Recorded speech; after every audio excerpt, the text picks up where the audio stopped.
మనం ఈ వీడియోలో దేవర అలాగే గేమ్ చేంజర్ మూవీస్ ని కంపేర్ చేయబోతున్నాం. హీరోల దగ్గర నుంచి హీరోయిన్స్, డైరెక్టర్స్, ప్రొడ్యూసర్స్, ఏ సినిమాకి హైప్ ఎక్కువ ఉంది, ఏ సినిమాకి ఎక్కువ ప్రీ రిలీజ్ బిజినెస్ జరిగింది, ఇలా ప్రతిదీ మాట్లాడుకుందాం. చివరికి ఏ సినిమా తోపో డిస్కస్ చేద్దాం, సరేనా? యాక్చువల్లీ నువ్వు ఎందుకురా దేవర అలాగే గేమ్ చేంజర్ సినిమాలు కంపేర్ చేస్తున్నావు అంటే, RRR మూవీలో ఎన్టీఆర్, రామ్ చరణ్ కలిసి నటించారు. అదొక మల్టీ స్టారర్ మూవీ. ఆ సినిమా తర్వాత ఇద్దరికి కూడా పాన్ ఇండియా ఇమేజ్ వచ్చింది.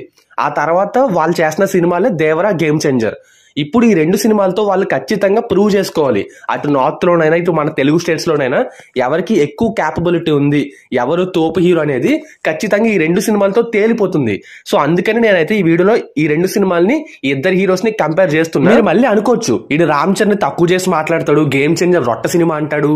బట్ అలా మాట్లాడను నేను. ఫ్యాక్ట్స్ మాత్రమే మాట్లాడతాను, నిజం మాత్రమే మాట్లాడతాను. మీరు వీడియో ఎండింగ్ వరకు చూడండి, ఆ తర్వాత మీరు కూడా నా దారిలోకి వస్తారు. ఓకే, సో ఇంకా కంపారిజన్ మొదలు పెడితే రామ్ చరణ్, ఎన్టీఆర్ని ఫస్ట్ కంపేర్ చేద్దాం. ఇద్దరిలో ఎవరు తోపురా అంటే, ఫస్ట్ ఆఫ్ ఆల్ డాన్స్ లో ఇద్దరు బాగా వేస్తారు, రామ్ చరణ్, ఎన్టీఆర్. కానీ ఇద్దరిలో కొంచెం ఎక్కువ ఎవరన్నా వేస్తారు అంటే అది ఎన్టీఆర్ అనే చెప్పాలి. ఇప్పటివరకు ఇండస్ట్రీలో బోల్డ్ అంత మంది కొరియోగ్రాఫర్స్ అయినా, కో యాక్టర్స్ అయినా ఎన్టీఆర్ గురించి కథలుగా చెప్పారు. అందరూ కూడా ఒక 10 రోజులు, వారం రోజులు ప్రాక్టీస్ చేసి వచ్చిన స్టెప్లు ఎన్టీఆర్ ఆన్ ద సెట్స్ లో ఒక నిమిషం అటు ఇటు చూసి వేసేస్తాడంట. బట్ రామ్ చరణ్ గురించి ఇలాంటి కామెంట్స్ ఎప్పుడు రాలేదు. ఇంకా ఎన్టీఆర్కి కర్లీ ఫేస్ ఉంటుంది, ఆ ఫేస్ లో గాంభీర్యం ఉంటుంది, అదంతా వేరే లెవెల్. ఇంకా రామ్ చరణ్ అంటారా, హిందీ వాళ్ళు ఆల్రెడీ ట్రోల్ చేశారు ఆ పలక ఫేసు రకరకాలుగా. ఇక్కడ నేను రామ్ చరణ్ తక్కువ చేయట్లా, జస్ట్ చెప్తున్నాను అంతే ఇన్ఫర్మేషన్. ఇంకా నెక్స్ట్ వచ్చేసి యాక్టింగ్ లో ఎవరు తోపయ్యా అంటే, రామ్ చరణ్కి రంగస్థలం మూవీలో నెక్స్ట్ లెవెల్, నేను ఒప్పుకుంటాను. కానీ మోస్ట్ ఆఫ్ ద మూవీస్ లో నిజంగా వెర్స్టైల్ యాక్టర్ ఎవరు అంటే ఎవరైనా సరే ఖచ్చితంగా ఎన్టీఆర్ పేరే. ఆయన ఎప్పుడో చిన్నప్పటి నుంచి, అంటే 13 years ఉన్నప్పటి నుంచి యాక్టింగ్ లోకి వచ్చేసాడు. సో నేను చెప్పక్కర్లేదు అనుకుంటా, ఎన్టీఆర్ ప్రతి ఎమోషన్ ని చాలా పర్ఫెక్ట్ గా పలికిస్తాడు స్క్రీన్ మీద.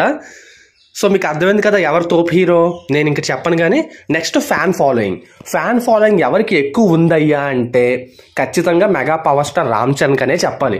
ఎందుకంటే రామ్ చరణ్ గారికి అటు చిరంజీవి ఫ్యాన్స్, ఇటు పవన్ కళ్యాణ్ ఫ్యాన్స్ అందరూ కూడా సపోర్ట్ చేస్తారు. సో మెగా హీరో కాబట్టి ఆ పలుకుబడి, ఆ హుందాతనం వేరే. ఇంకా ఎన్టీఆర్ అంటారా, ఫ్యాన్ ఫాలోయింగ్ లో ఎన్టీఆర్ కొంచెం ఒక మెట్టు తక్కువ అని చెప్పాలి రామ్ చరణ్తో కంపేర్ చేస్తే. ఎన్టీఆర్కి వాళ్ళ సొంత ఫ్యామిలీలోనే కొంతమంది అసహించుకోవడం, ద్వేషించడం, ఇలాంటి కొన్ని ఉండడం, అలాగే నందమూరి ఫ్యామిలీ వాళ్ళు సపోర్ట్ చేయకపోవడం, ఇలాంటివి చాలా జరగడం వల్ల ఎన్టీఆర్కి కొంచెం ఫ్యాన్ ఫాలోయింగ్ అనేది ఇప్పుడిప్పుడే మంచిగా గ్రో అవుతుంది. బట్ ఇంకా రామ్ చరణ్ మించి అయితే లేదనమాట. అది నిజంగా ఒప్పుకోవాల్సిన ఫ్యాక్టే. ఇంకా pan India wise fan following అంటారా, అది ఇప్పుడప్పుడే డిస్కస్ చేయకూడదు. ఎందుకంటే RRR మూవీతో ఎన్టీఆర్, రామ్ చరణ్ అది ఒక్కరి సినిమా కాదు, మల్టీ స్టారర్ సినిమా కాబట్టి ఎవరి సినిమా అని మనం చెప్పలేం. కాకపోతే ఎన్టీఆర్ కున్న ప్లస్ పాయింట్ ఏంటంటే, ఆయన వేరే లాంగ్వేజెస్ అన్ని కూడా అనర్గళంగా మాట్లాడేస్తాడు.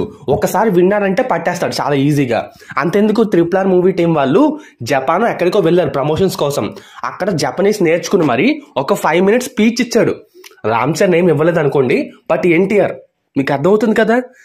సో ఇంకా నెక్స్ట్ వచ్చేసి ఫ్యాన్ ఫాలోయింగ్ లోనైతే రామ్ చరణ్ కొంచెం తోపు ఎన్టీఆర్ కంటే. ఇంకా గేమ్ చేంజర్, దేవర సినిమాలో యాక్ట్ చేసే హీరోయిన్స్ భయ్యా. గేమ్ చేంజర్ మూవీలోనేమో అంజలి గారు అలాగే కియారా అద్వానీ ఉన్నారు. ఇంకా మన దేవర మూవీలో జాన్వీ కపూర్ ఉంది. జాన్వీ కపూర్కి ఎక్కువ క్రేజ్ ఉందా, కియారా అద్వానీకి ఎక్కువ క్రేజ్ ఉందా మీకు తెలుసు. కియారాకి ఆల్రెడీ పెళ్ళి అయిపోయింది. సో తను ఇదివరకు ఎప్పుడో కొంచెం క్రేజ్ ఉండేది. ఇప్పుడు శ్రీదేవి కుమార్తె జాన్వీ కపూర్కే బీభత్సమైన ఫ్యాన్ ఫాలోయింగ్ ఉంది, అటు నార్త్ లోనైనా ఇటు మన తెలుగు స్టేట్స్ లోనైనా. అది నేను కొత్తగా చెప్పక్కర్లేదు. సో ఇక్కడ దేవర సినిమానే తోపు హీరోయిన్స్ విషయంలో. ఇంకా నెక్స్ట్ డైరెక్టర్స్ అంటారా, కొరటాల శివ, శంకర్ ఇద్దరు కూడా మంచి డైరెక్టర్సే. ఇద్దరు కూడా వాళ్ళ సినిమాల్లో సోషల్ మెసేజ్ ని చూపించి హిట్లు కొట్టిన వాళ్ళే. కాకపోతే రీసెంట్ గా మంచి ఫామ్ లో అయితే లేరు.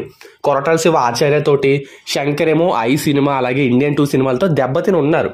సో డైరెక్టర్స్ లో ఎవరు తోపు అనేది నాకు కూడా సరిగ్గా ఐడియా లేదు, నేను కంపేర్ చేయట్లేదు కూడా. మీరు కంపేర్ చేస్తే కింద కామెంట్ రాయండి డైరెక్టర్స్ లో ఎవరు తోపు. ఓకే, ఇంకా నెక్స్ట్ వచ్చేసి కో యాక్టర్స్ భయ్యా. కో యాక్టర్స్ అంటే హీరో హీరోయిన్స్ ఉన్నా సరే సినిమాలో వేరే ఆర్టిస్టులు కూడా ఉండాలి కదా. సో వాళ్ళ వల్ల సినిమాకి హైప్ ఇంకొంచెం ఎక్కువ పెరుగుతుంది. ఇప్పుడు గేమ్ చేంజర్ విషయానికి వస్తే, ఇక్కడ గేమ్ చేంజర్ మూవీలో శ్రీకాంత్ అలాగే SJ సూర్య లాంటి కొంతమంది వెర్స్టైల్ యాక్టర్స్ ఉన్నారు. SJ సూర్య వల్ల తమిళ్లో కొంచెం మార్కెట్ పెరుగుతుంది గేమ్ చేంజర్ మూవీకి. అఫ్ కోర్స్ శంకర్ గారు కూడా తమిళ్ డైరెక్టర్ కాబట్టి ఓకే. సో ఇటు మన దేవరా మూవీ విషయానికి వస్తే వీళ్ళు నార్త్ మీద ఎక్కువ కాన్సన్ట్రేషన్ పెట్టారు. సైఫ్ అలీ ఖాన్ మెయిన్ విలన్, అలాగే జాన్వీ కపూర్ కూడా నార్త్ హీరోయిన్. అండ్ మలయాళం నుంచి షైన్ టామ్ చాకో అని దసరా మూవీలో మెయిన్ విలన్ గా చేశాడు కదా, ఆయన్ని తీసుకున్నారు. సో ఇక్కడ క్యారెక్టర్ ఆర్టిస్టులు కూడా ఎక్కువ మంది దేవరా మూవీలోనే కొంచెం తోపైన క్యారెక్టర్ ఆర్టిస్టులు ఉన్నారు. మీకు అర్థమవుతుంది కదా. ఇంకా నెక్స్ట్ ప్రొడ్యూసర్. గేమ్ చేంజర్ మూవీని దిల్ రాజు ప్రొడ్యూస్ చేస్తుంటే ఇటు దేవరా మూవీని యువసద ఆర్ట్స్ అని చెప్పేసి ఒక కొత్త ప్రొడ్యూసర్లు అయితే ప్రొడ్యూస్ చేస్తున్నారు. సో మార్కెట్ మీద ఎక్కువ క్యాపబిలిటీ దిల్ రాజుకే ఉంది. అండ్ అఫ్ కోర్స్ ఇక్కడ ఎన్టీఆర్ అన్నయ్య కూడా కో ప్రొడ్యూసర్ అనుకోండి. బట్ ప్రొడ్యూసర్ విషయానికి వస్తే దిల్ రాజే తోపు కాబట్టి గేమ్ చేంజర్ సినిమానే తోపు అని చెప్పాలి. ఇంకా నెక్స్ట్ బడ్జెట్. దేవరా మూవీకి అటు ఇటుగా బడ్జెట్ అయితే 250 కోట్ల వరకు అయిందంట. ఇంకా గేమ్ చేంజర్ మూవీ బడ్జెట్ అయితే 350 కోట్ల పైన అయిపోయింది. వడ్డీల వల్ల కొంచెం గేమ్ చేంజర్ మూవీ బడ్జెట్ అయితే బీభత్సంగా పెరిగిపోయింది. ఇంకా నెక్స్ట్ వచ్చేసి మార్కెటింగ్. ఈ సినిమా మార్కెటింగ్ ఎలా ఉంది అంటే ఇప్పటి వరకు దేవరా మూవీని ఒక అడుగు ముందు ఉంది. ఎందుకంటే ఇప్పుడు ఇంత బడ్జెట్ పెట్టి సినిమా తీసేస్తారు, కానీ దానికి తగ్గట్టుగా కలెక్షన్స్ రావాలి కదా. మన తెలుగులో కలెక్షన్స్ వచ్చేస్తాయి, ఓకే బాగానే ఉంది. కానీ హిందీలో, తమిళ్లో, మలయాళంలో కూడా సినిమా బాగా ఆడితేనే కలెక్షన్లు పెరుగుతాయి. సో అలా పెరగాలంటే అక్కడికి సంబంధించిన యాక్టర్స్ కూడా కొంతమందిని పెట్టుకుంటే బాగుంటుంది. ఆల్రెడీ మనం ముందే మాట్లాడుకున్నాం, దేవరా మూవీలో సైఫ్ అలీ ఖాన్ ఉన్నాడు. సో అతని వల్ల హిందీలో మంచి కలెక్షన్స్ వచ్చే అవకాశం ఉంది. ప్రమోషన్స్ కూడా బాగా హెల్ప్ అవుతాడు. సో దానివల్ల మార్కెటింగ్ హెల్ప్ అవుతుంది. And SJ Surya game changer మూవీలో ఉన్నాడు, తన వల్ల తమిళ్లో హెల్ప్ అవుతుంది. బట్ తమిళ్ మార్కెట్ పెద్దదా, హిందీ మార్కెట్ పెద్దదా అనేది నేను కొత్తగా చెప్పాలి. బట్టి మార్కెటింగ్ లో ఏ సినిమా ముందుందనేది మీరే అర్థం చేసుకోండి. ఇంకా నెక్స్ట్ వచ్చేసి pre release business. Devara movie pre release business అటు ఇటుగా 300 కోట్ల వరకు ఉంది భయ్య. మొత్తం satellite rights, OTT rights, non theatrical rights, theatrical rights అన్ని కలిపి చెప్తున్నా 300 కోట్ల చిల్లర వరకు వచ్చిందంట. ఆల్మోస్ట్ ఎండింగ్ స్టేజ్ లో ఉందన్నమాట ప్రీ రిలీజ్ బిజినెస్ అయితే. ఇంకా గేమ్ చేంజర్ మూవీకి ఇంకా బిజినెస్ సరిగ్గా మొదలు అవ్వలేదు. ఎందుకంటే మూవీ టీం వాళ్ళు ఎప్పుడు రిలీజ్ చేద్దాం అనుకుంటున్నారో వాళ్ళకే ఐడియా లేదు. ఇప్పటికీ ఓటీటీ డీల్ అయితే లాక్ అయ్యింది, బట్ ఇంకా ఏరియల్ వైజ్ గా సినిమాని అమ్మడం మొదలు పెట్టలేదు అనమాట. సో దీంతో మనం ఈ రెండింటిని కంపేర్ చేయలేం ప్రీ రిలీజ్ బిజినెస్ తోటి. ఇంకా మ్యూజిక్ డైరెక్టర్స్. దేవరా మూవీకి అనిరుద్ధ్, గేమ్ చేంజర్ మూవీకి తమన్. ఇద్దరిలో ఎవరు తోపో నేను కొత్తగా చెప్పక్కర్లేదు. ఇంకా నెక్స్ట్ వచ్చేసి movie story. Game changer movie story ఒక సోషల్ పొలిటికల్ డ్రామా. దీన్ని కమర్షియలైజ్ చేశారు, సినిమా పాటలు, మంచి ఫైట్లు అన్ని పెట్టి. ఇంకా దేవరా మూవీ స్టోరీ అనేది ఒక ఫిక్షనల్ ఐలాండ్ లో జరిగే స్టోరీ. చాలా డిఫరెంట్ కాన్సెప్ట్తో దేవరా మూవీ స్టోరీ వస్తుంది. బట్ గేమ్ చేంజర్ మూవీ మాత్రం మనం ఇది వరకు చూసిన రాజకీయాల పొలిటికల్ డ్రామా ఉంటుంది కదా, అలాగే ఉంటుంది. మరి ఈ రెండిట్లో ఎవరికి నచ్చే జానర్ వాళ్ళకు ఉంటుంది. నాకైతే ఎక్కువగా డిఫరెంట్ కాన్సెప్ట్స్ ఇష్టం.